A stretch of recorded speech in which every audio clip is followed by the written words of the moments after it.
Hajde, ovo mašinu, Dragana, da ne bude samo šarlatan. Ja više volim mašinu nego sebe. Pa to, alo, Tebra, ja sam zaradio pare na tome, vidi, gledaj. Pa to je... Pa ti nisi svestan uzeo pare na tebe. Znaš kada sam ja shvatio koliko mašina vredi i znanje, kad sam došao u Australiju. Jer, pazi, napravit ćemo jedan bum.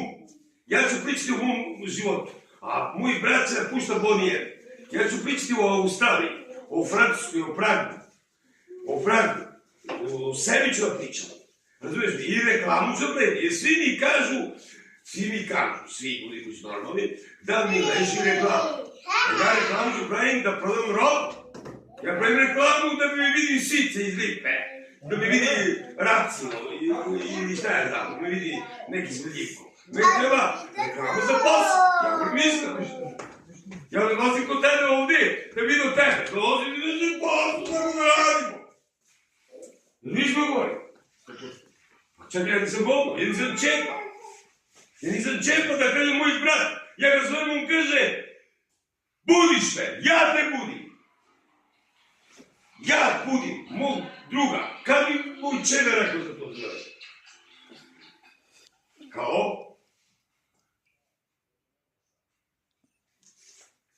Dobar dan, izvolite, gospodine, evo, stojim ovdje mir dok s vama razgovaram. Ja sam krojač, imam proizvodnju, ozbiljnu proizvodnju imam i bit ćete zadovoljni. Sve što ste vidjeli, gospodine, stojim iza toga, tkanina iz Reutlingena nakon Stuttgarta.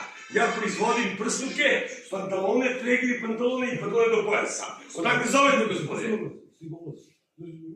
A iz Pančeva, ja sam tu u Pančevu.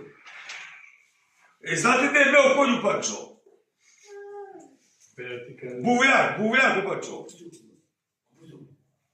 Odakle, ne, iz Kovina kad dolazim, Beo konj, idemo napred, još 100 metra i put levo, ja odmah desno stojim, tu stojim.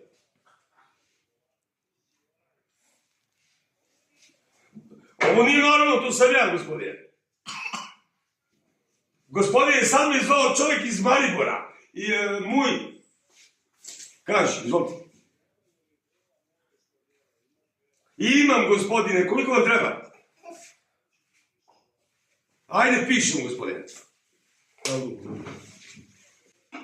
54. Koliko komada?